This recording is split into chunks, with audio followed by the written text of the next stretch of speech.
Welcome to the Effortless English Show with the world's #1 English teacher, AJ Hogue, where AJ's more than 40 million students worldwide finally learn English once and for all, without the boring textbooks, classrooms, and grammar drills. Here's AJ with a quick piece to help you learn to speak fluent English effortlessly. Hi, I'm AJ Hogue, the author of Effortless English. Learn to speak English like a native. Join my VIP program at effortlessenglishclub.com, effortlessenglishclub.com to speak English fluently and powerfully, and indeed effortlessly. Commit at effortlessenglishclub.com. Welcome. We're live on Facebook. We have a special show today. It is very, very early in the morning or late at night in Japan. Having an interview today with Sri Dharma Pravartaka Acharya. And he's ready. I'll be calling him on Skype in a minute. We're going to talk about this topic of natural law or Dharma. You know, I did a show about that topic, I think it was a week ago, maybe a couple weeks ago. But he is really an expert on this topic. He is a Sanatana Dharma teacher. He also has a PhD, a doctorate in religious studies. He's the author of this book, Sanatana Dharma, The Eternal Natural Way. Sanatana Dharma, The Eternal Natural Way. Really great book. Fantastic. I love this book. Love it. And he has a equally great YouTube channel. Which is on the screen right here, Dharma Nation. So YouTube/Dharma Nation. That's how I found him. I found him on YouTube. I found one of his videos on YouTube. I think I did a search for Sanatana Dharma, and one of his videos popped up. So I watched it, and it was amazing. I was like, wow, this is fantastic. So I went to his channel, and then I just started watching his videos. I couldn't stop. I watched all of his videos, every single video on his channel. And since then, I have watched many of them several times. And then I got his book, a couple of his books, actually. This is probably the best one to start with, I'd say. Sanatana Dharma, The Eternal Natural Way.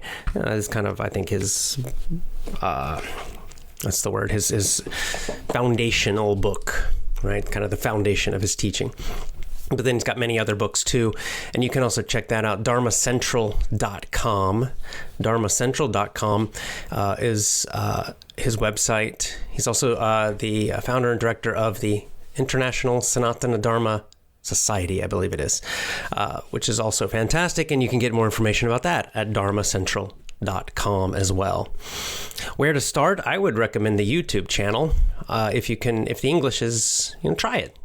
Watch some of his videos and see if the English is too difficult. Then maybe the book would be good because you can go slowly with reading, right? So that might be good.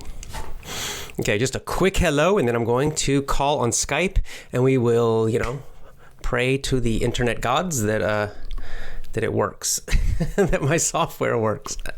Okay, let's see. Just a quick. Let me just say a quick hello to everybody. We've got a lot of familiar names, so it must be a good time for some of you still. Wow, Tamil Nadu, so India, that means you are really early morning like me. Hey, Donna, nice to see you. Taha in Egypt, Ibrahim, hello, Syria. Cardo, good to see you as well. Lisa in Hungary. So the Europeans and Middle Easterners, but surprised to see someone from India. It's even earlier. Hey, Tata. Okay, fantastic. Well, let's just get started because you don't want to listen to me talk. You listen to me talk all the time. Let's talk to Acharyaji, and I'm just going to ask him questions about natural law, and I'm going to try to shut up and just let him talk. Okay, now let's see if we can get Skype to work. That is going to be the key thing here. All right. Oh, here we go. Oh, and as usual, finally, for those of you who are watching live, as usual, we'll just ignore your comments and questions for a while, and after we discuss, I've got some questions here after the end of my questions. If we still have time, he's only got about an hour. If we still have time, then I'll come to your comments and I'll pick some of your questions. Okay, let's get started and see if this will work. Oh, I gotta put my headphones on.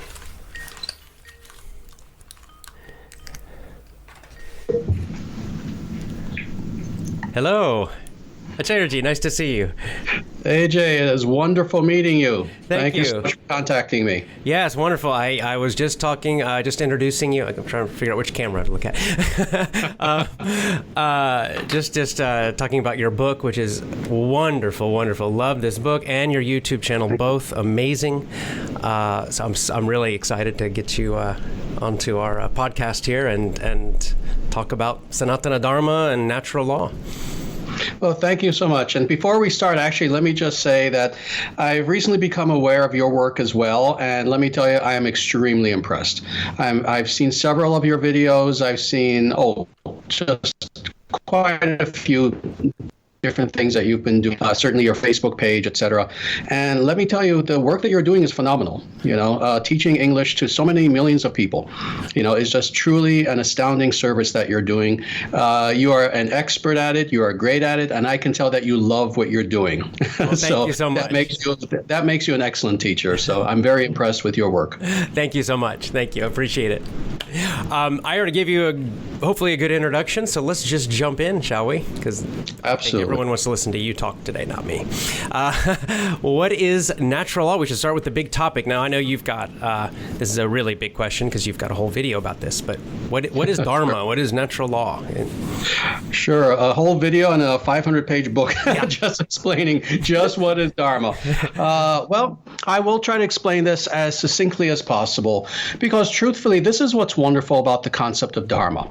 That, yes, it is something that can be understood so deeply and philosophically that you need a 500-page book to understand it. But on the other hand, interestingly, it's also a very simple concept because it's a concept that's fundamental to what it means to be a living being. So truthfully, I'll try to explain this as succinctly and, just in as easy a way as I can. For all of your viewers and listeners. Essentially, this is the idea. The concept of Dharma basically means natural order, the natural way, natural law. There are several ways that you can translate this word. Truthfully, there is no exact English translation for the word. And I've said that many times. It's not like, the word water can have one word translation in so many different languages. Not the same with Dharma. The reason why that's the case is because what Dharma is explaining is a philosophical concept. And this is what the concept is, that when we look at the universe around us, as everyone does at some point in their lives, if you're a human being, if you're inquisitive in any way whatsoever, at some point as a human being, we look at the universe around us and we just wonder, what is this? Why is there a universe versus not a universe? Why does this all exist? What is my place in this universe? Is there meaning behind it? All of these philosophical questions that, again, everyone asks.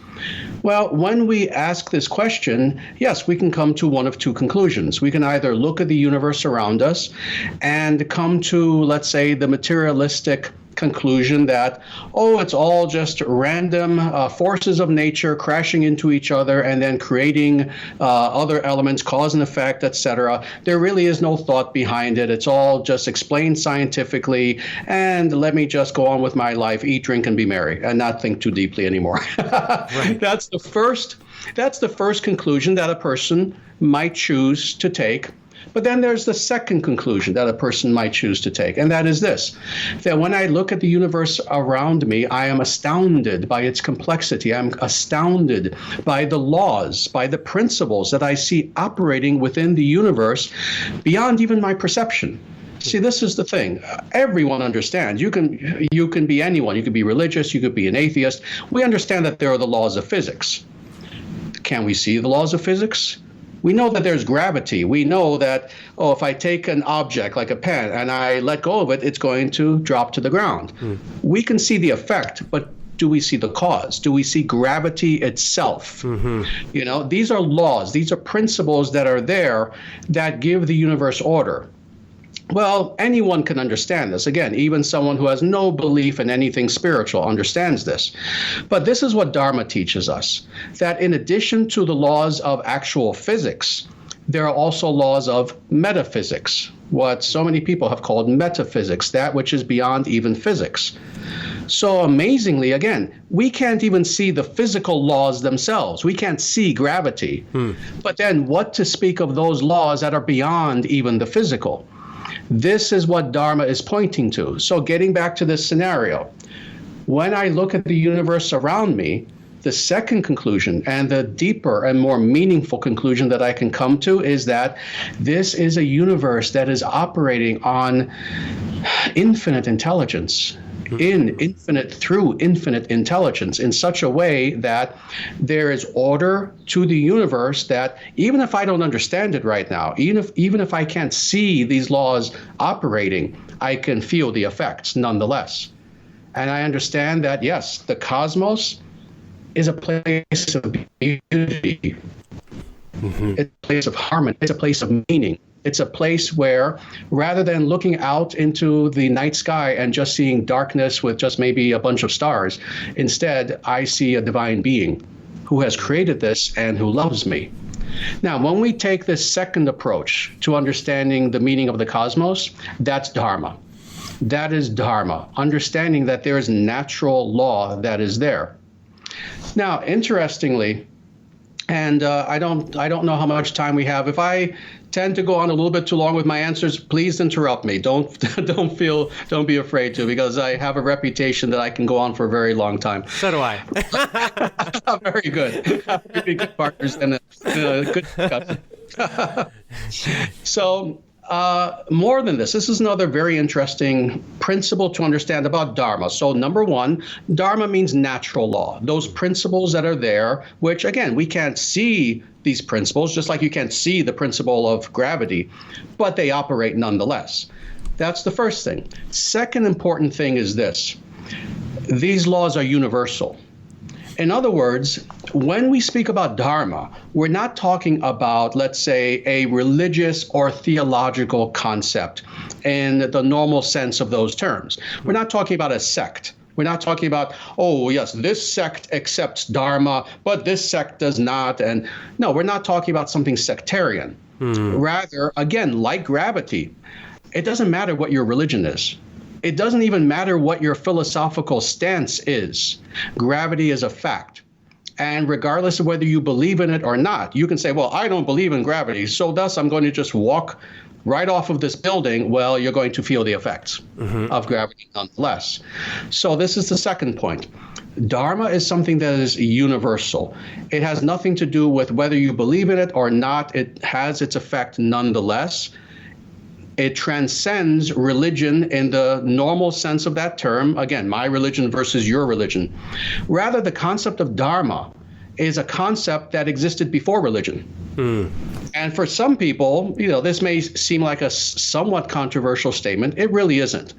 The idea of sects, the idea of, again, my religion versus your religion, this is only a few thousand years old, this whole concept of sectarian religion. Previous to even the idea of religion, there was the idea of natural law, and that if we live in accordance with these laws, we will have prosperity. Now, finally, the third thing about Dharma is that Dharma also is eternal. In other words, just like the laws of physics, it's not that the law of gravity came into being in 1952. Right. Oh, no, everyone could just float. No, these are principles that are eternal. And what is meant by eternal is Dharma, the natural law, always has existed. It exists now. It always shall exist. And nothing can make Dharma cease. Nothing can make natural law cease. So these are the three most important points as far as what is Dharma. We can certainly go much deeper, but maybe I'll take a little pause here, see if you have any other questions about this. And well, as you said too, not Dharma itself is eternal, but the understanding of Dharma, the realization of Dharma is very, very, very old, right? As you said, predating I guess really all organized religions that we have now. I'm assuming, right? That these are, yes. As far as we know, they're how far back? Like what are the oldest writings or teachings that we know of? I'm asking some extra questions, but that we know of, that where this concept, this idea of whether it's called Dharma or natural law. I mean, how far back that we know does it go? Sure, that's an excellent question. This is, as far as, let's say, a philosophical concept, in the broadest sense of that term, meaning either religion, philosophy, anything. This is the oldest, most ancient concept in existence. And I can say that very, very boldly and very easily because someone can just look it up. The first mention of Dharma exists in the first writing known to humanity, known as the Veda, Rig Veda specifically. And again, people can just look this up. This is not anything controversial. The Rig Veda specifically is the oldest human writing known in history. And in this book itself, which is in Sanskrit, you have mention of Dharma by that exact term, in fact, and you have explanations of what precisely is Dharma. So it literally exists in the first writing known to humanity. And the other thing that is interesting, dealing again with the eternality and the universality of this concept. This is something that I talk about in my book, Sanatana Dharma, The Eternal Natural Way, as well as all of my books, actually, the Dharma Manifesto, several others. All of the ancient, truly ancient cultures, and what I mean by truly ancient, up until, let's say, roughly 3,000 to 4,000 years ago, all of the ancient cultures understood Dharma. They understood and they tried to follow this concept.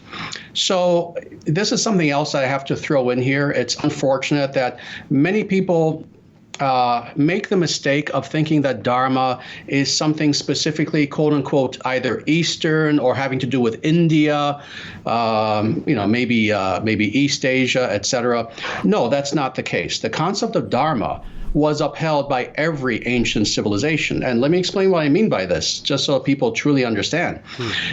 Certainly in what today is called India, all of South Asia, but more than this, the concept of natural law, of Dharma, was upheld by every culture, every tribe, every civilization, every nation in ancient Europe, quite literally from Ireland all the way to Russia. So the ancient Greeks, they understood and wrote about natural law. Of course, they didn't use the Sanskrit word dharma because they wrote in Greek. They used the word physis, which is the word where you get physics interest, but it means natural law. The ancient Romans believed, very much in natural law. They have hundreds of writings just about natural law. They called it Liga Natura, or natural law.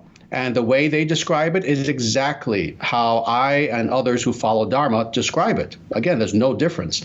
The ancient Germanic people, the ancient Slavic people, the ancient Celtic people, all throughout Europe understood the concept of natural law. And they had words in their local languages for natural law. The Chinese in China, Dharma is known as Tao. For anyone who understands the religion or the concept of Taoism, that Taoism basically is Dharmaism. Tao means the same thing, the way, the natural law. And again, if you read the primary textbook of Taoism, the Tao Te Ching, it is describing Dharma perfectly. Yeah. Go ahead. I'm sorry. No, and I can go on and on. In ancient Egyptian, it's known as Ma'at. Same concept, that there is a natural functioning, a natural law to the universe. Ancient Persian, it's known as Asha. And on. You can imagine. There are hundreds of words in the ancient languages for this concept. So yes, this is the most ancient, and at one time, not anymore, unfortunately, and we can talk about that later, but at one time, this was the most important philosophical concept on the face of the earth, Dharma, or natural law. It would seem to imply that so many cultures and thinkers spread out over such a large distances, finding the same concept. I mean, it reminds me of their physical laws. In other words, it's something that exists that they are finding rather than something they're creating. If that makes sense. Is that correct? That is more than correct. Actually, that is extremely accurate. Yes. In fact, this is another way that we know that Dharma is something of great significance that we have to take very seriously. The fact that, yes, despite all these disparate cultures, all these various cultures all throughout history, again and again, even independently, people will, in one way or another, come back to the idea of Dharma. It's interesting how it's just revealed to them. Again, to give this parallel example, because I know many people are especially trained in the sciences, so they can appreciate this. In the same way that, Sir Isaac Newton, so he discovered gravity? It didn't exist before him? No, of course not. Right. Gravity is a concept that has always been there, and certain cultures in history, they'll understand it, then they don't understand it again, but then some brilliant person will come about and again rediscover this eternal principle. The same thing with Dharma. In the same way, this explains why every ancient culture understood and tried to follow Dharma. Even if Dharma were to disappear, which it almost has, unfortunately, sadly, I have to say, in our modern materialistic, consumeristic sort of age that we're living in, of course, not a lot of people think about higher spiritual principles like this. But the truth is, this is the nature of Dharma. It can never truly disappear because it is something that's inherent to nature itself. Because it's something that is simply there, the hidden principles behind what we actually see of nature. It will always be rediscovered again and again by individuals who have the ability to rediscover it. And I'm hoping at some point you'll ask me, how does a person rediscover it? I love to get to the practical. So let's go for that right now. Because as you said, we're living in a very, very, very materialistic world, anti-dharmic, I guess you could call it. So how does, I guess, at both the individual level, just an individual, and the greater level, groups, families, societies, how do we rediscover that and align our lives with Dharma? Yeah, this is something that's crucial for us to understand, and especially in today's age where, yes, it seems that people have gone away from their true selves, from their authentic selves. So how is it that an individual indeed rediscovers these ancient principles and lives in accordance with them? Well, there is indeed a process. And what that process is spiritual development through what in Sanskrit, and I made a vow to myself to not throw too much Sanskrit either at you or your audience, but I have to throw a little bit. Sure. There is this word called sadhana. Sadhana. And basically all this word means is spiritual practice. The way that we understand these laws of nature is by practicing spirituality. And what that means very practically is meditation. Meditation in the deepest and most meaningful sense of that term. Of course, we know that today so many people talk about meditation. It's one of those words that has almost become meaningless. So many people just throw it around and people have their own idea of what meditation is. I'm not making this up. I actually heard someone like 20 years ago who, they were watching some football game or something and they claimed that they were meditating on the game. Yeah. People will throw out all these different ideas of what they think meditation is. But no, what meditation truly means in the smallest nutshell is very simply stilling ourselves from all external distractions in such a way that we go within. And in the same way that we have external senses, in the same way that we can see, we can hear, etc., what meditation does is it awakens the internal sense. It awakens our ability to see and to know from within, spiritually, intuitively, etc. So it's when we engage in meditation, very specifically, that we then become more attuned to these natural laws, these natural principles that are there in the universe. And we can understand them better. We can almost literally, not literally with the eyes, but we can almost see them operating, at least as cause and effect. We begin to see cause and effect in a much deeper sort of way. So this is the way that we open ourselves to understanding natural law. And for that matter, meditation itself, maybe in the future we should do like an hour and a half podcast just on meditation, because that alone we can talk about for a long time. That'd be great, because I was just been asked some questions about meditation, like how should I start? And all right, we'll do it. But let me just say, yes, it's through meditation that we achieve everything that we desire spiritually. Through meditation, we have self-realization. Through meditation, we understand and can intuit and practice better natural law or dharma. And through meditation, ultimately, we can know the divine. We can know our source. We can know what in many religions, including myself, call God. Mm-hmm. It's in meditation that we know God. Mm-hmm. I believe I forget which book, but it's somewhere even in the Old Testament where it actually says, be still and know that I am God. God himself actually says this in the Bible, be still. In other words, do meditation. And in this way, you realize God who is living within the temple of the body. I think it was, I can't remember. I think it was, somewhere. I think you said this, if not, correct me. But that you're comparing prayer to meditation, and prayer is talking to God, and meditation is listening to God. Yes, exactly. Is that a fair? Exactly, yes. And you need both. Mm-hmm. You need both. If you're having a conversation, like we're having a conversation, well, how do you have a proper conversation? You speak, I listen. I speak, you listen. And it's a back and forth like this. Well, in prayer, if all we do is pray, and don't get me wrong, we should pray. Prayer is very powerful. It's a wonderful thing to do. But if all that we are doing in our relationship with the divine is we're talking, but we never take the time to just be quiet and listen back to see how is God responding, well, then it's a one-way conversation. Well, prayer is speaking to God, but then meditation is finally sitting and listening to the response. Mm-hmm. That's the idea of meditation. Wow, that's great. At a practical level, would you say that meditation then is really the core for some? I mean, just, an individual wanting to live dharmically, find dharma, be in harmony with dharma, that is the way to start. Absolutely. Most important step. Yes, definitely. Meditation is something that's very practical. This is what's wonderful about meditation. Again, don't get me going on meditation. But this is what's wonderful about meditation. It's practical. It's something in which you don't have to spend money, not to, criticize anyone else who asks for, large sums of money to learn meditation. No, you don't have to pay. You don't have to pay money. You don't need props. You don't need anything. This is all you need. A quiet area and the determination to meditate. That's it. Mm-hmm. And that's what's wonderful about it.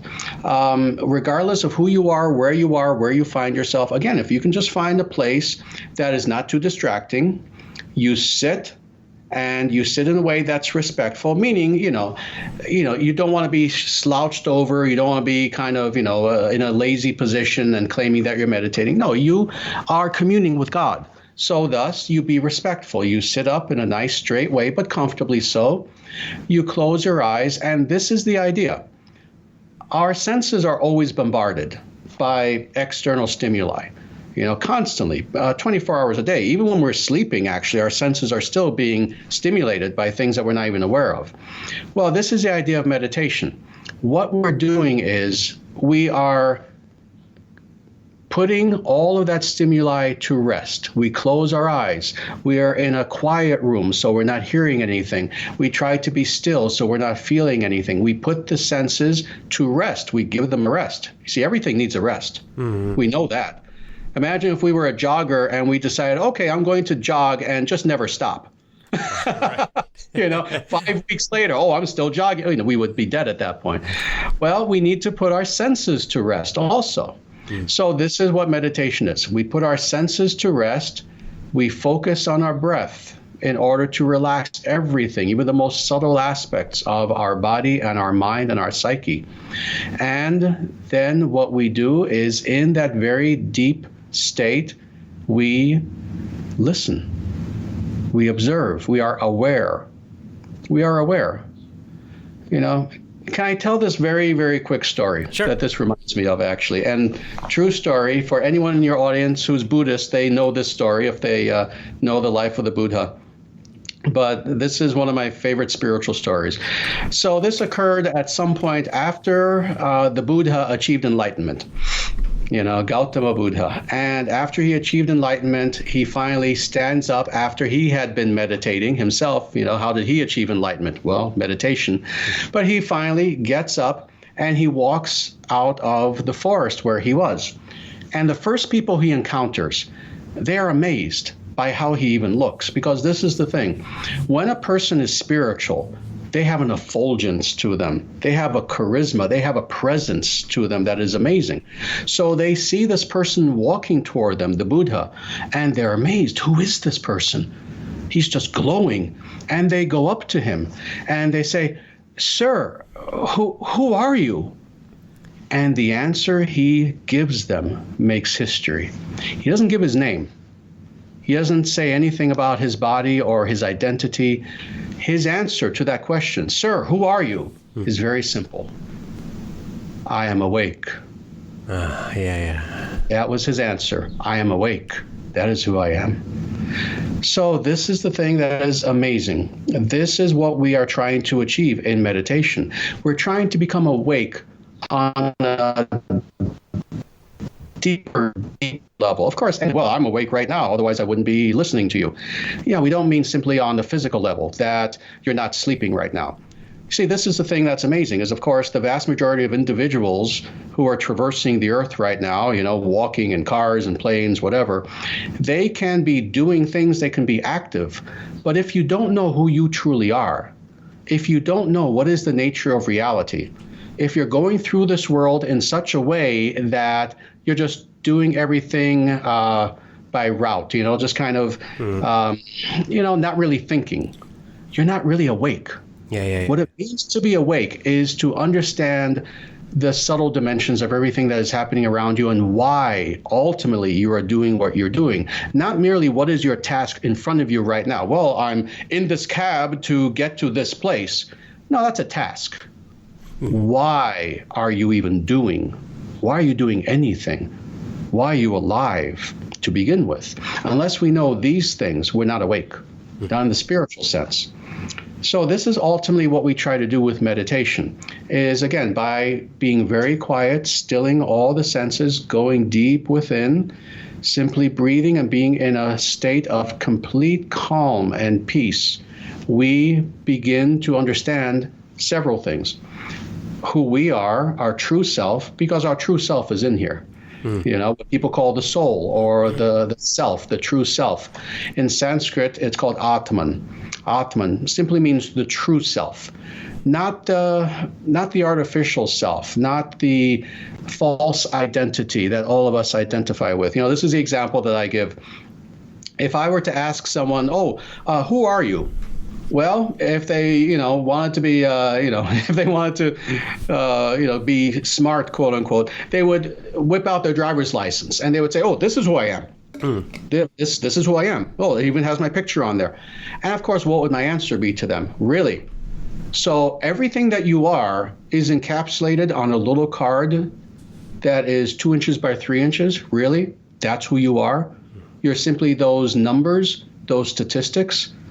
That two-dimensional little face that's there? Is that truly who you are? Are you simply your name? You know, we all have a name, but that name was given to us. Our name could have been potentially anything. Our parents chose, John. Well, we could have been Frank. We could have been Peter. We could have been anything. So no, we're not simply that name. It's just an identifier, but it doesn't point to our essence. You can't see it right now because I have my hair in a ponytail, but I have long hair, ordinarily. A person might say, "Oh, well, who is Acharya?" Well, he is the person with long hair. Well, I didn't always have long hair. At one point, I had a shaved head and then normal hair. Now I have very long hair. All of these things that we try to point to and we say, "Oh, this is me. This is who I am. I am the face that I see in the mirror every day." Really? Well, did that face look exactly the same when we were 5 years old? Is that face going to look the same when, God willing, we're 85 years old? No, the face is going to change. So when we talk about knowing that true self, of course, we're talking about knowing that aspect of ourselves that, even though everything else changes, my face changes, my weight changes, my hair, that aspect of us that does not change, that is always there, that is the true self, that's the soul. So that's what we are trying to know in meditation. In addition, what I like to call the soul of our soul. We also want to know God, and that also we can know in meditation. Because again, this is the universal understanding of the nature of God, that God is always with us. That there is nothing in existence that doesn't have the presence of God within it. If God's presence were not there, that thing would not exist. That includes us. We exist, we can do, we can be for only one purpose, that God is with us, sustaining us, giving us what we need. Well, it's in meditation, again, going deep within, that we can begin to experience the presence of God who is there within us as well. So this is why, almost regardless of the religious tradition that you can speak of, the great sages and saints of so many religious traditions, when they wish to truly know God, what do? They go within. They sit, they're still, they are quiet, and they go inside themselves to know both themselves, but also that divine presence that is there within them at all times, God. This is meditation. And this is why, yes, if we want to know Dharma, if we want to know ourselves, if we want to know God, if we want to know anything of true significance, eternal significance, then we meditate. Wow, powerful. Wow. So for Dharma itself, we're kind of talking at a really high level and kind of that it is, God, and it emanates from God. Is that correct? Yes. But then also operates at the very smallest level, at a very practical level too. Could you just talk a little more about that? That like sometimes some people think about Dharma or natural law or these as something very, very high and philosophical, or maybe the opposite, just very practical. But it's really at all levels, right? I mean, this is yeah. See if I can explain. Would it be fair to say this? It's kind of God operating through how God operates through or emanates through all. I mean, you can explain it better than I. No, you're correct. Dharma, God is present within all beings. God is present in everything. And again, it's God's presence that even gives all things its very existence. But as far as understanding Dharma in, let's say, somewhat more practical and immediate sense, yes, there are many ways in which we can understand this. And again, it's interesting how these are universals that you see in all, let's say, well-functioning societies. So I'll give some examples. Natural virtues. The virtues that almost any, again, good culture tries to instill upon us. So, for example, being virtuous people. And what does that mean? That means being people who try our best to be nonviolent. We try to approach everyone with compassion. We try to approach people with kindness. These are all aspects of Dharma, but in a very practical, very down-to-earth sort of way. What it means to practice Dharma, for example, as far as virtues is, again, we try to have compassion toward all people. And what that means is, regardless of whether someone approaches us as a friend or an enemy, we try our best to approach them with love.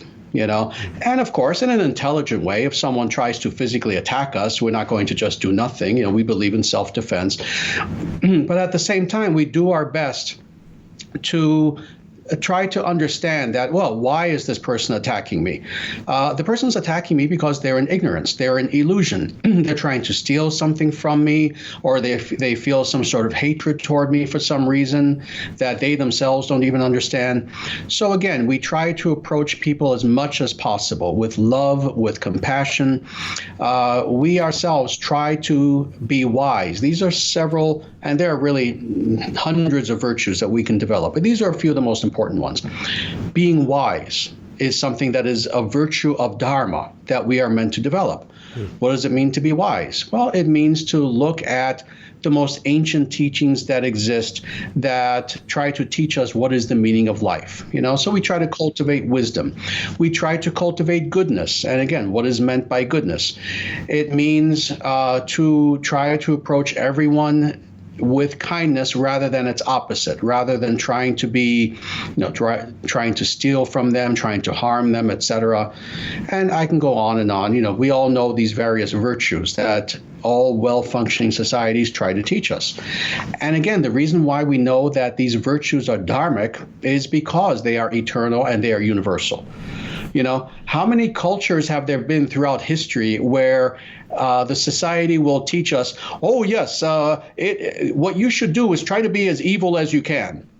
That's not a universal concept. No, instead, what we see is, and again, it's not that people necessarily are always successful at doing this, but at the very least, what we've seen is that all throughout history and universally, religions, cultures, well-functioning societies, they try to teach us to be virtuous, to be good people, to do the right thing, in other words. Well, that's Dharma. That's a very practical aspect of Dharma.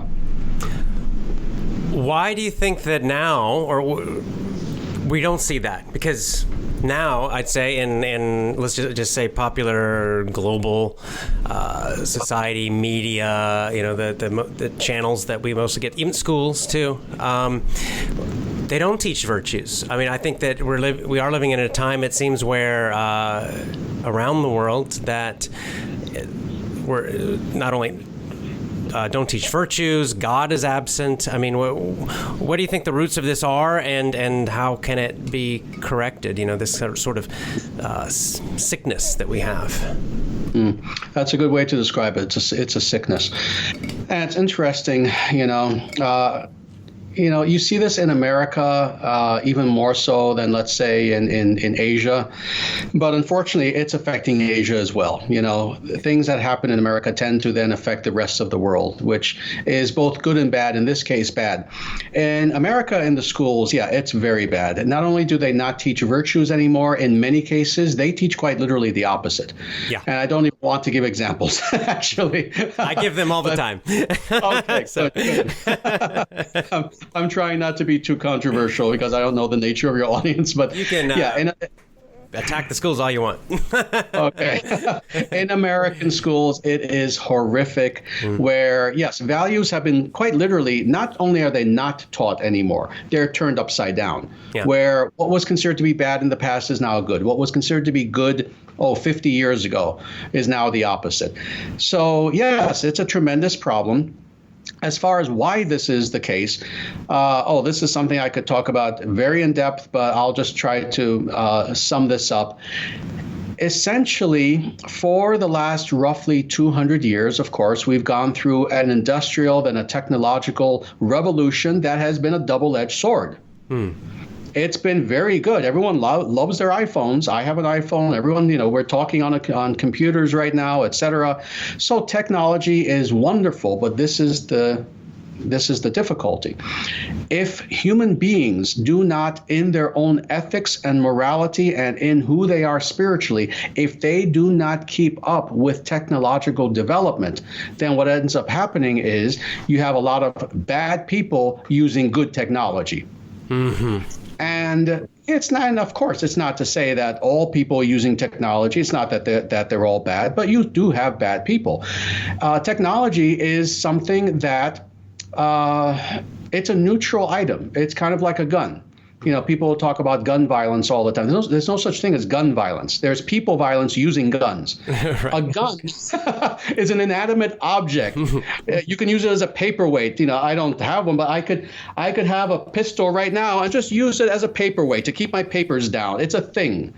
But of course, it depends on the individual who's using it. If you're in trouble and you have a police officer coming to you and he's got a gun on him, you feel safe. But then vice versa. If there's a thief and he's got a gun, you don't feel safe. Well, in the same way, this is true for all technology. Technology can be used for good or bad, and this is the difficulty, is that unfortunately, the technology has progressed so quickly, but people have not. Individuals have not had the ability to catch up morally with the technology.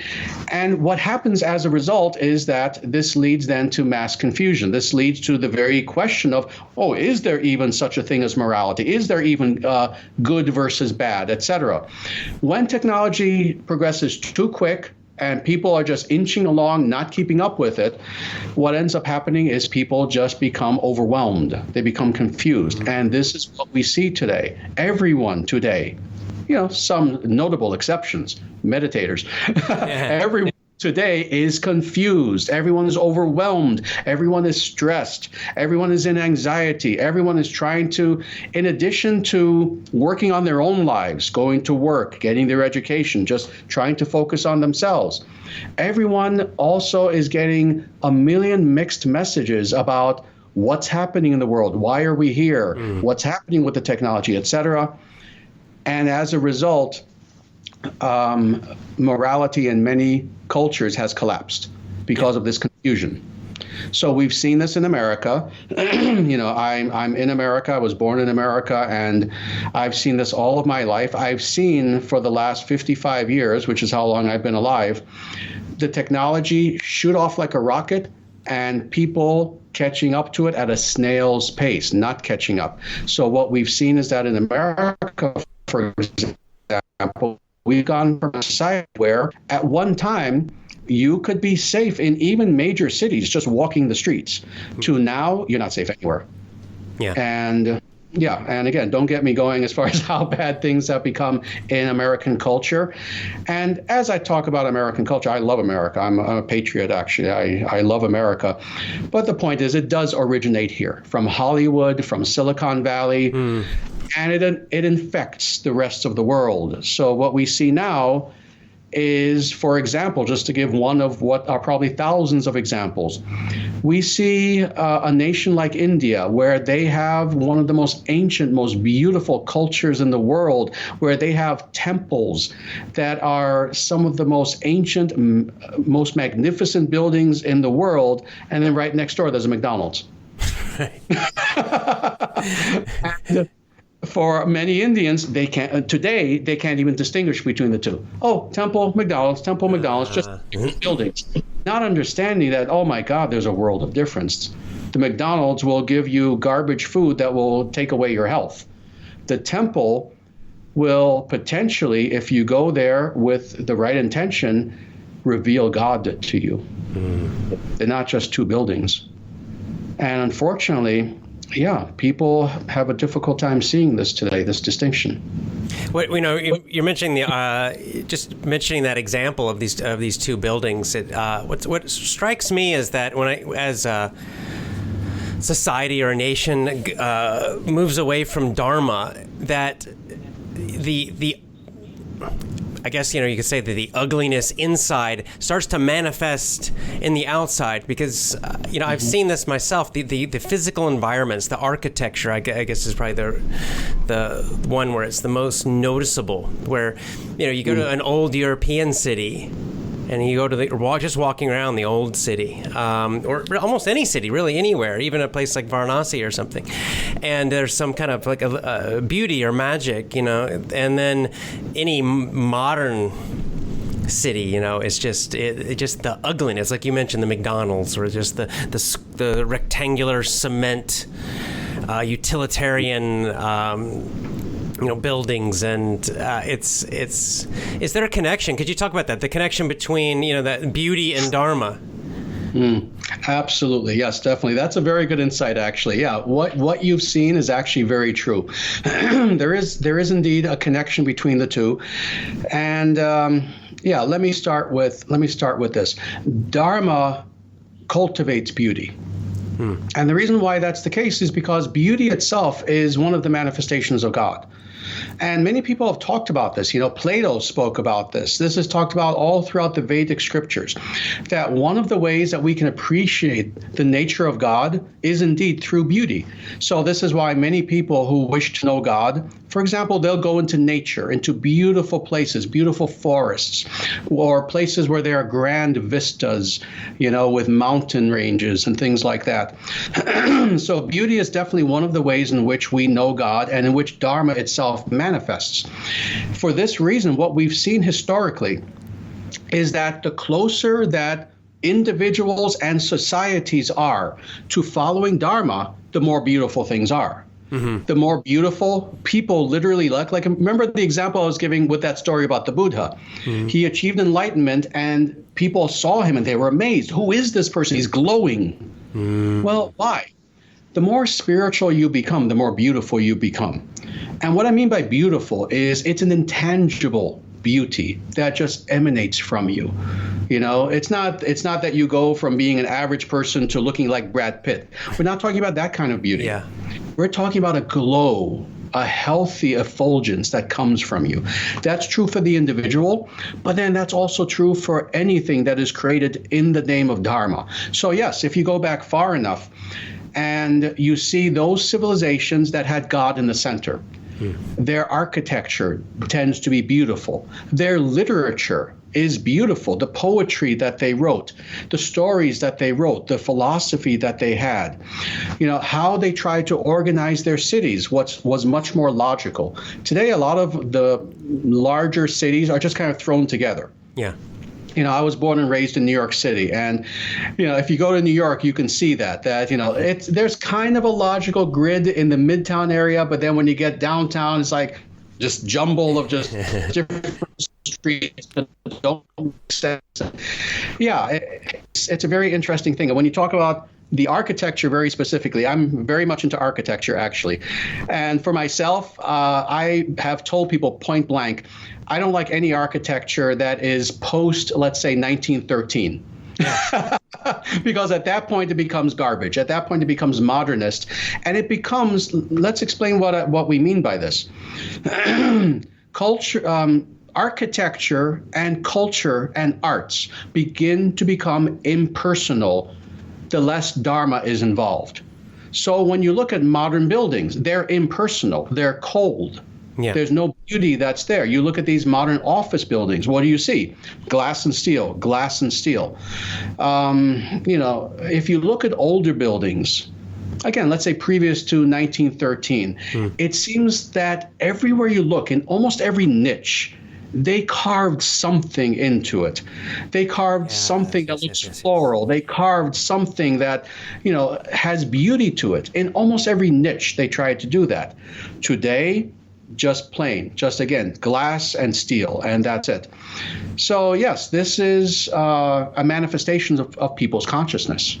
Right. When people have a consciousness in which they are aware of what is truly of importance, everything that they do, for the most part, there are exceptions, but you see the beauty in what they do. Versus a culture in which people's consciousness has become materialistic, and all they think about is the practical. I have to get up in the morning, do rush hour for an hour and a half, get to work, get home, eat, go to sleep, and this is their daily routine. And when this is all that they can think about, and God is not the center of their life, well, that's reflected in the architecture, in the culture that is in movies, in television, etc. Everything without Dharma becomes shallow and meaningless. It is Dharma that invests meaning into things. Thus, you have beauty. When that meaning is gone, what you have is just plainness and impersonalism. Everything just becomes devoid of beauty. You mentioned this you were talking about God. I think it was 2 days ago. I was talking and I was talking about God. I mentioned God, and I had a comment from someone who said he struggles with this because just the word God kind of triggers in him some. I don't know, not necessarily negative, but very limited ideas. Kind of the what I would call the cartoon idea of God, of man in beard standing on a cloud, controlling everybody. And so he was asking me the question of like how to handle this. Like what advice would you give to someone who, let's say, is open to spirituality, to Dharma, to natural law, but that for whatever reason they hear the word God, and I can kind of relate to it because I grew up in the South, and I kind of got the version of God I got often growing up was very, I would say, limited, and so I would also get triggered by this word a lot. God, and I kind of, I don't like that. And, I've kind of found my way back to and being very comfortable with the word God, but I kind of had to go the route of Dharma to do that. So anyway, how would you respond to people who struggle with that, whether they're agnostic or whether they just have bad experiences? Sure. Well, what you've said is correct. It is understandable. Even for myself, as a highly spiritual person, I'm a spiritual teacher, in fact, not just a practitioner. And I understand it. I understand why, for some reason, when they hear the word itself, what happens is it brings forth all of this baggage that they were taught for all of their lives about what is God, some of which may be correct, some not. Mm-hmm. And this is the difficulty, is that when, of course, I'm speaking about God, first of all, I'm using the word God because it's simply a very convenient thing to do. Everyone understands at least what the word is pointing to, even if not very in-depth what God actually is. At least they understand what the word is pointing to. So that's why, just for convenience, for the sake of communication, you have to use a word. Mm. So I use the word, I'll say the divine, but it's really saying the same thing. But the truth of the matter is, for individuals who have had, let's say, negative experiences associated with the word God, and I've met many of them. I've met thousands of individuals who have been like this, where, like yourself, maybe they were brought up in a more, let's say, somewhat fundamentalist or somewhat fanatical sort of background. And this is, of course, what I'll do with them. I'll explain, well, okay, I understand you don't like the word God, but do me a favor. When I say the word God, what comes to mind for you? And they'll explain something similar to what you just said. Oh, this man in the sky who just judges everyone, and if he doesn't like what you do, he hurls a thunderbolt at you, et cetera, et cetera. Yeah. And I'll just let the person go on explaining this, and then finally I'll say, okay, what you just described is in no way what I mean by the word God. What I have in mind is something very different, and it has nothing to do, like with Dharma. You remember how I explained Dharma? Mm-hmm. It transcends denominations, sectarianism, etc. And rather, it is something that precedes all of these things. In the same way, when I use the word God, what I have in mind is the concept of God that goes along with the concept of Dharma. That is, the concept that transcends denominations and sects and my religion versus your religion. Oh, what do you say God is? Oh, well, God is this, God is that. No. When I use the word God, and again, this is a very deep topic, so I'll try to explain this as succinctly as I can, because I actually wrote another over 400-page book called The Vedic Way of Knowing God. So again, this is something we can talk about very in depth, but I'll say this very succinctly. God is our source. God is that being who is the source of all things. God is that being than which nothing greater can be conceived. God is that being who sustains us. And what do I mean by sustaining? Well, in the same way that, again, just to use an object, there's the pen and my hand is holding the pen up. And without the hand being there, the pen would just fall into nothingness. God, in the same way, sustains us. God gives us our existence.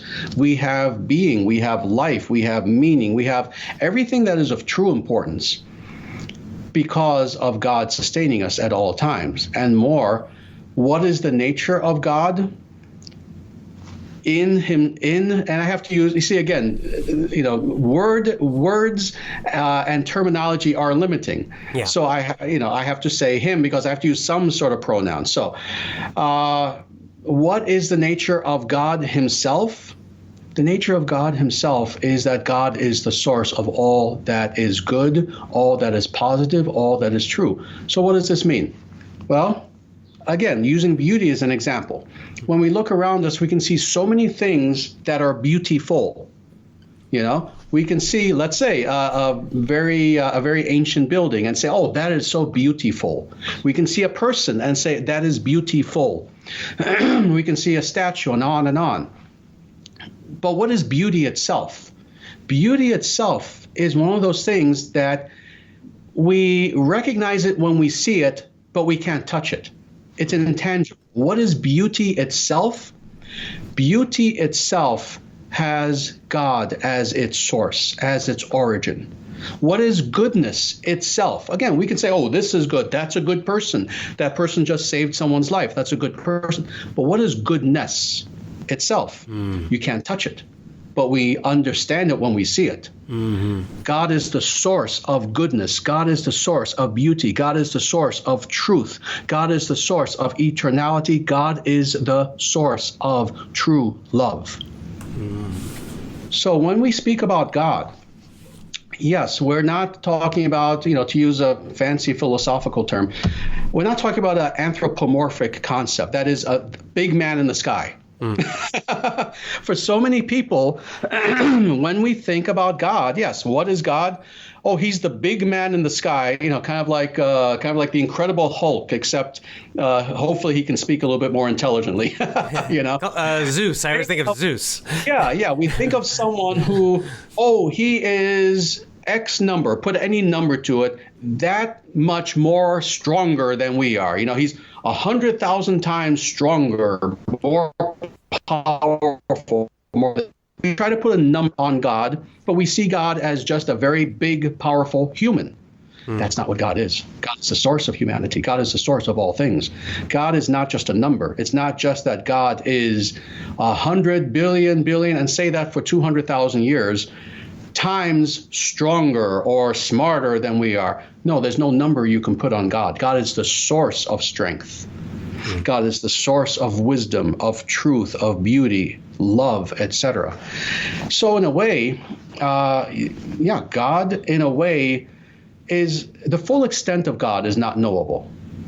God is knowable, interestingly. Some people debate this and they'll say, ultimately we can't know God. Actually, in Sanatana Dharma, we actually say we can know God, but we can't know the full extent of God.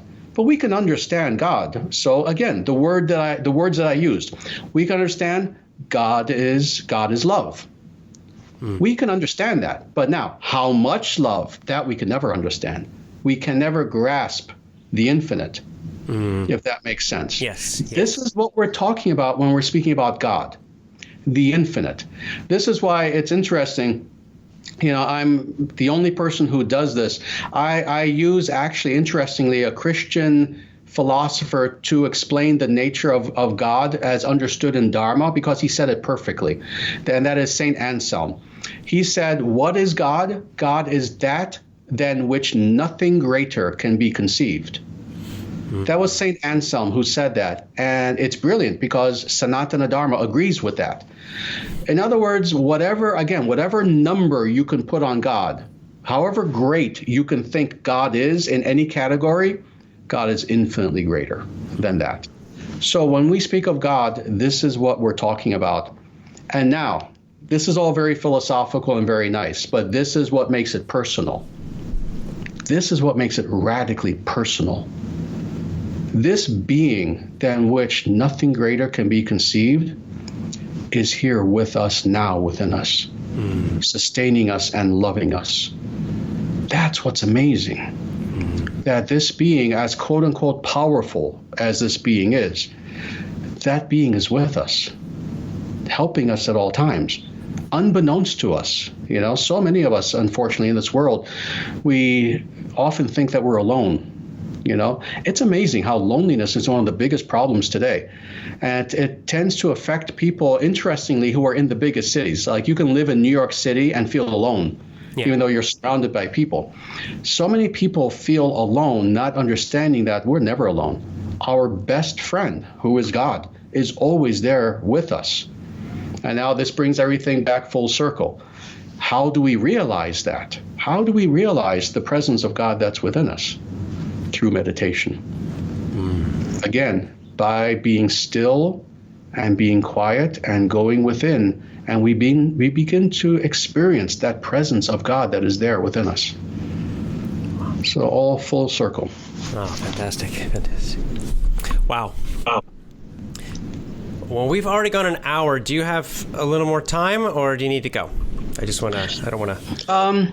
It's completely up to you. I do have a little bit more time if you would like to go a little bit further. I was thinking maybe I could go to our live chat and see see what questions people have. Sure. Okay, great. And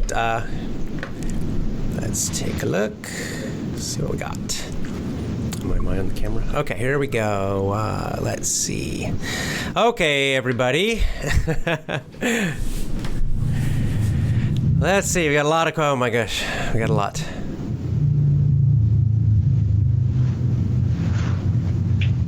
Okay, lots of. Okay, let's go with Alexi here. Alexi's comment. Okay. Dharma for me is a kind of flow of awareness that helps everyone to be a good human being, to be ready to help everyone struggling against evil, such as TV, internet brainwashing, etc. It helps to be a good human being in this complicated world that is full of hatred and envy, etc. So, I could not have said it better. Oh, great. Fantastic.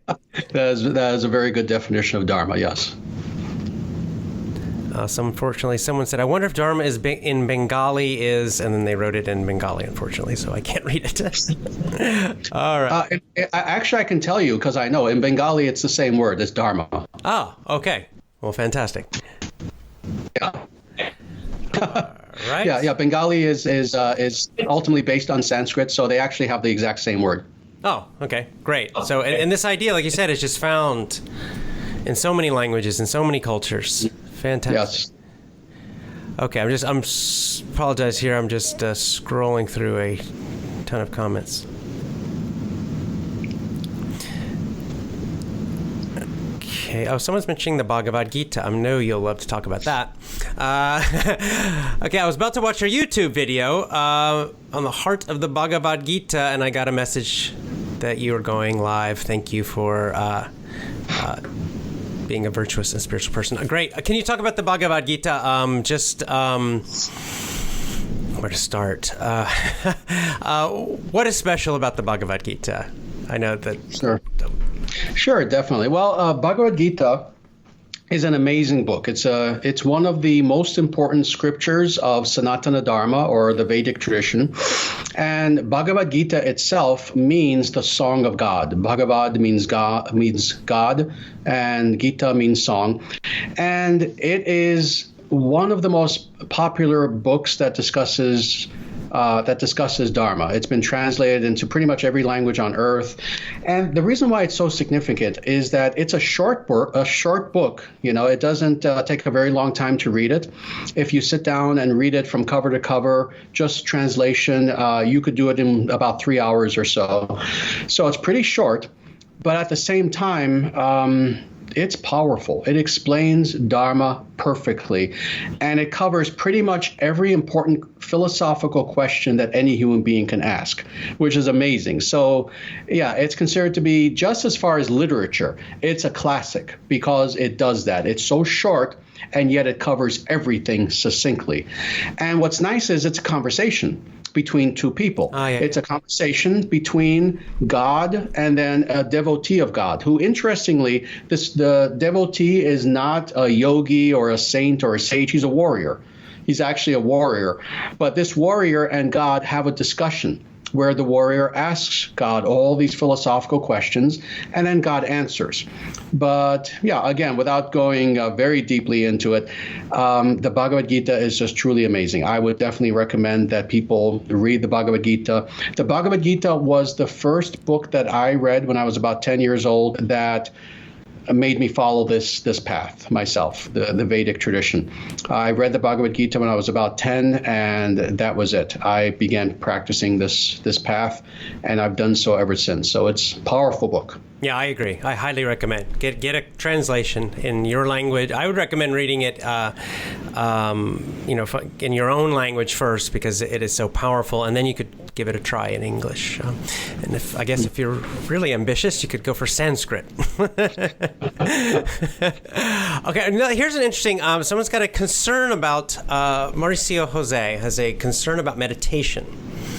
That in meditation you're in jeopardy of being influenced by spiritual beings, and you don't know if they're good or bad, and therefore it could be dangerous. I've never thought about that before. That is actually a very legitimate question. It's very interesting, and a lot of people have raised this concern about meditation. And let me just say that for the most part is a myth. And this is the reason why, is because meditation is two things. It is an emptying of ourselves of that which is false, but then secondly, it's also communing with God. And you're doing both at the same time. So a lot of people will make the mistake of thinking that, when we do meditation, what we're trying to do is to achieve kind of a nothingness of mind, just becoming blank within, just becoming kind of a blank slate. And then they have this idea that, if you're just an open vessel, then anything can come in. But that's not what meditation is. Meditation, again, is this twofold process where, yes, we rid ourselves of that which is illusory, that which is not true, that which is that which we think that we are, but we're not.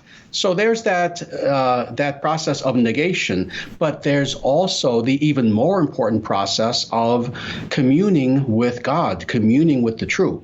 So it's not just that we kind of empty ourselves. No, on the contrary, we fill ourselves with transcendental awareness. We fill ourselves with the presence and the love of God. Yeah, so this it's very difficult to go wrong with meditation. And again, especially if you do it with the right motivation.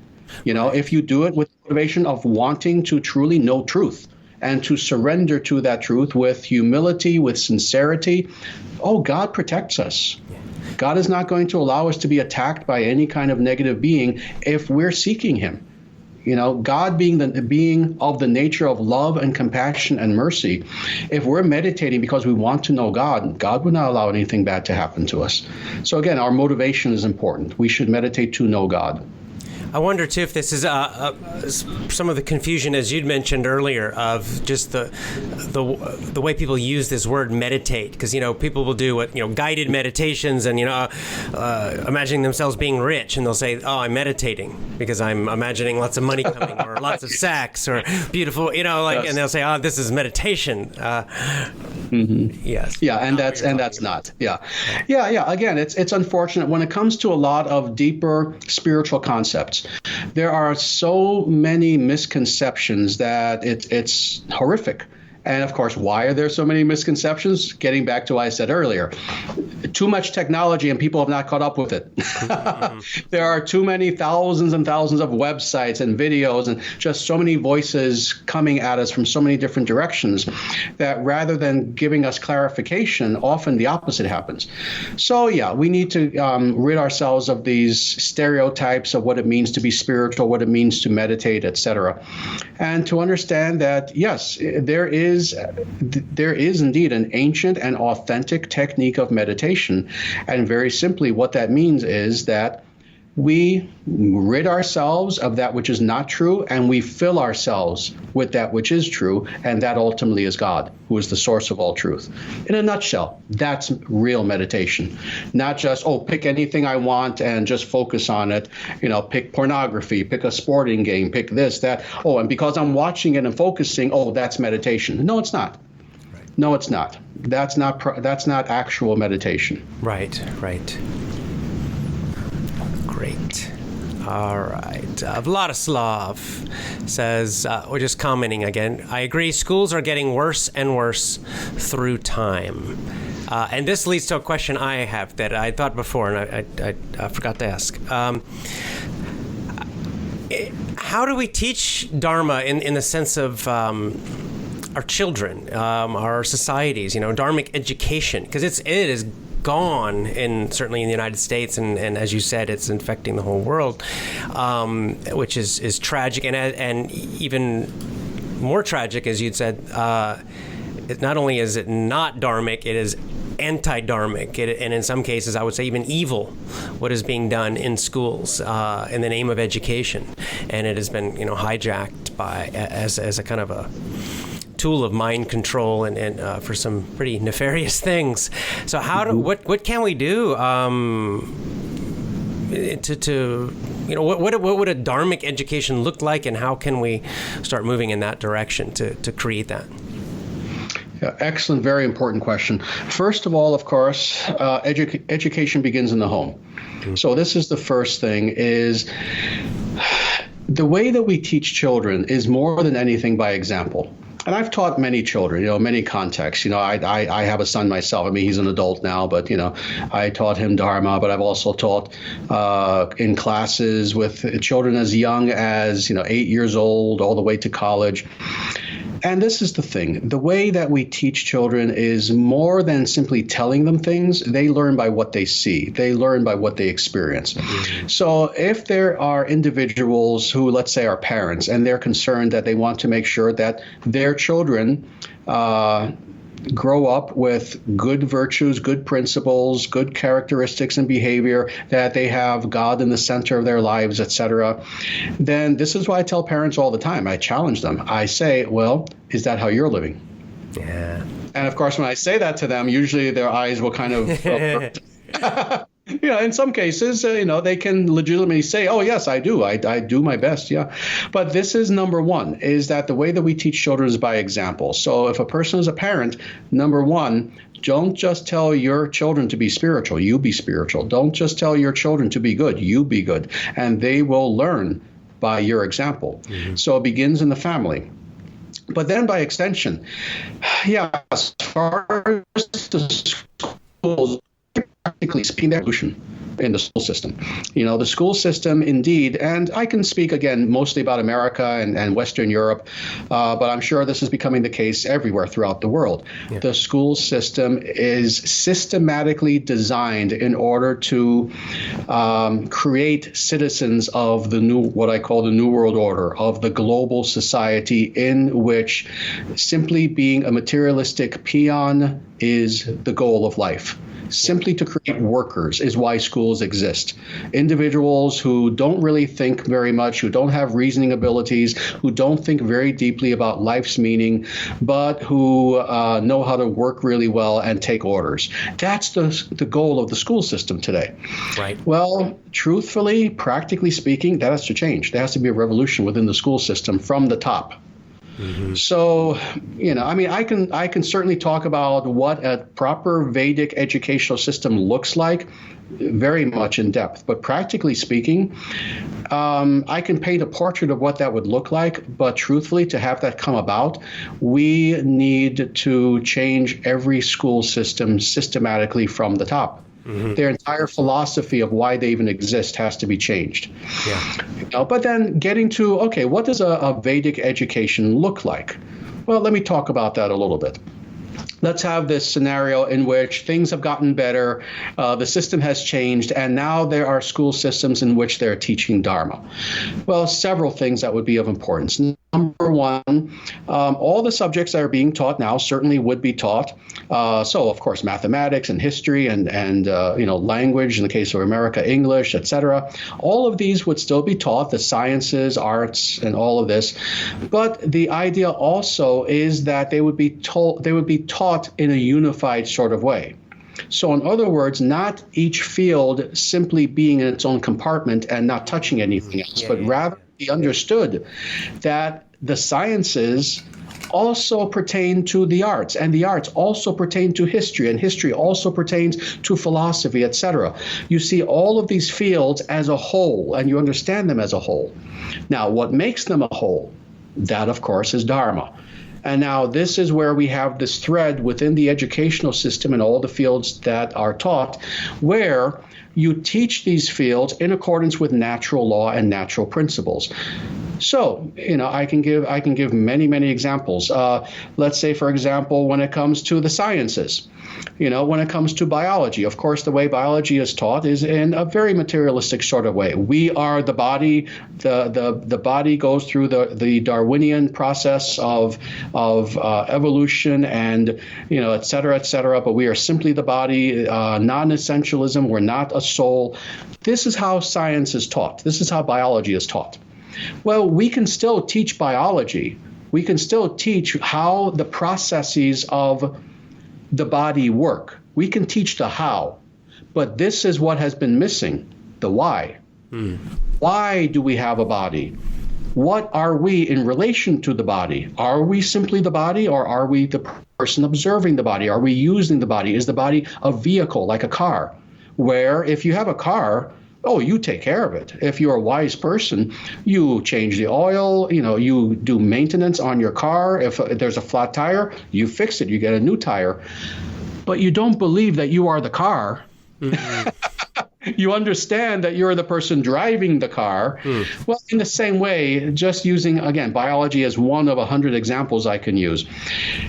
What biology teaches us essentially is we are the car.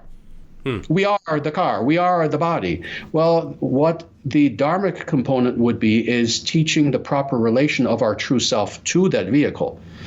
We are not the body. We are the being, the soul within the body. And again, there are so many examples I can give like this, where you can still teach the same subjects, but from a Dharmic perspective that now gives them meaning. Where these are not just impersonal topics that have nothing to really do with me as a person, but now you can understand them philosophically and what they mean in the greater whole. Oh, fantastic. All right, I think we'll do one more if that's okay, and then... Absolutely. All right. Definitely. Okay, let's see. We got a lot of them here.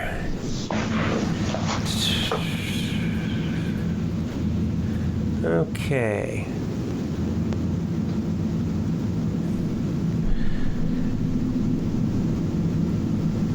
This is kind of okay. Let me see if I can make sense of this one. Aung is talking about sports, but kind of relating this to Dharma. So taking this to something unphilosophical, I suppose, or less so. That even today, that he's talking about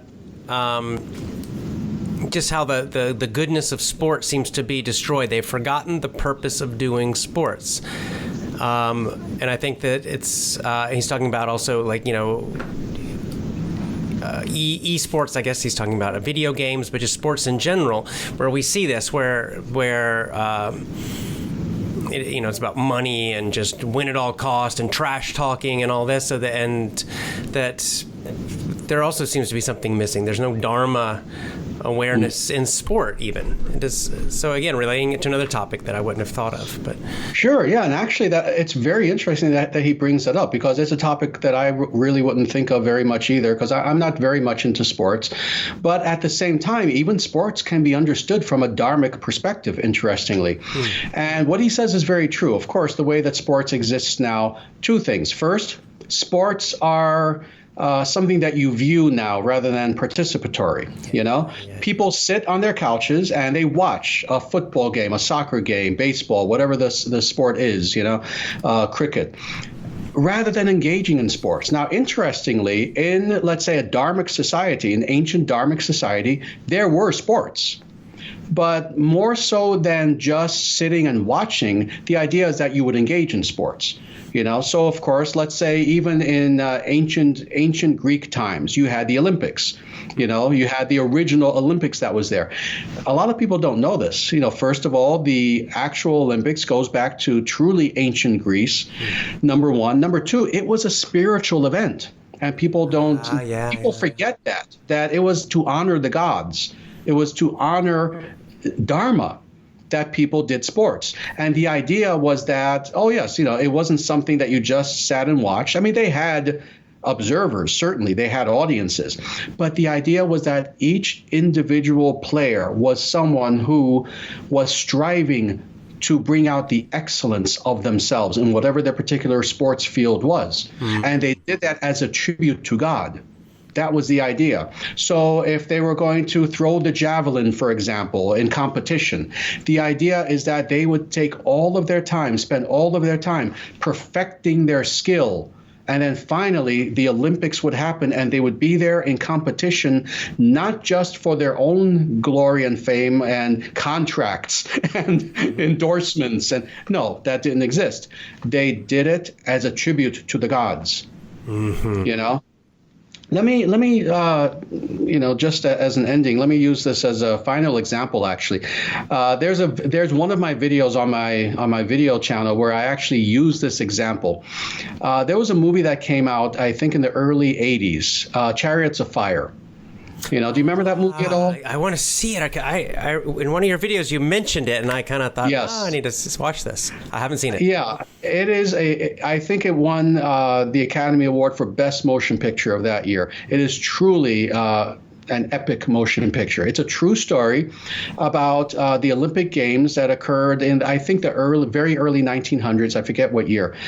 But to make a long story short, it shows this one individual who, again, was a real person historically, and he was representing, I believe, England. But he was very spiritual person. And again, in a very healthy way, not a fanatic. But he tried to do everything in his life as a service to God. And I think his last name was Liddell, Liddel. I forget his first name, but people can look up this movie, Chariots of Fire. But at the very apex of this movie, he's a runner. And it shows this competition where finally he's going to run. And whoever wins this, they're going to win the gold. And he's representing England. But he's not doing it for England. And he's definitely not doing it for himself. All throughout the movie, you see this. He's doing it for God. And the most moving part of this movie is when he's running. And at a certain point, it goes to slow motion. And you see him running. And instead of looking forward, at a certain point, he closes his eyes and he looks upward at the skies with his eyes closed. It's hard for me to even talk about this without getting emotional, actually. Wow. He just looks up at the skies and he's running.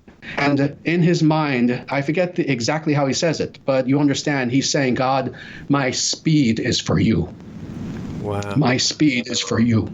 He's literally devoting his speed for God's service. That's a true athlete.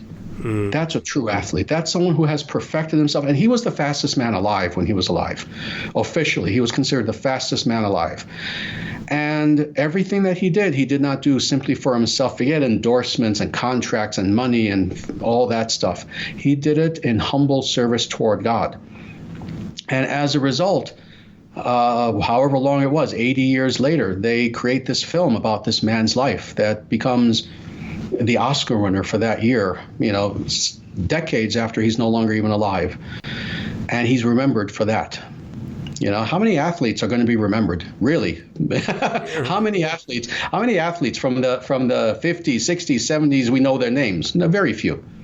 But this man is remembered because of his service attitude and his humility in perfecting his skill and doing it for God. Well, I'm going to go see the movie. I'm going to put it on my queue and watch it. Wow, that's fantastic.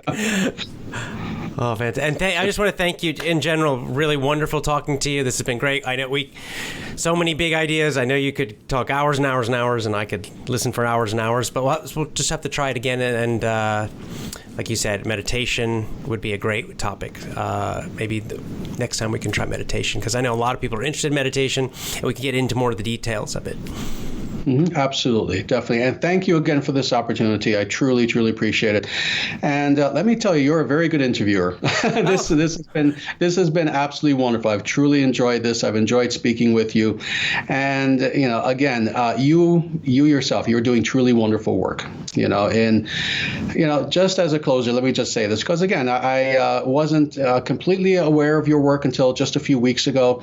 It is absolutely wonderful and astounding today that in addition to all the practical things that you do, the courses that you have to teach people English, you do your best to also intermingle important messages in what you do, to truly talk about important topics, about spirituality, about the meaning of life, about being a good person, about succeeding in life, about all these things that a person wouldn't think, well, how is this connected to learning English? But you had the wisdom to understand that, like I was saying before, it's all connected. It's all connected. It's not merely a matter of learning a language. It's a matter of learning yourself. So you have known this. So congratulations to you for your work. Well, thank you so much. It's been wonderful talking to you. It's been a thrill to have this chance, and I'm looking forward to doing it again sometime. If you're open to the idea, we'll absolutely, definitely. Thank you so much. Acharyaji, thank you so much. Yes. Okay. Take care. Next time. Absolutely. Namaste. Namaste.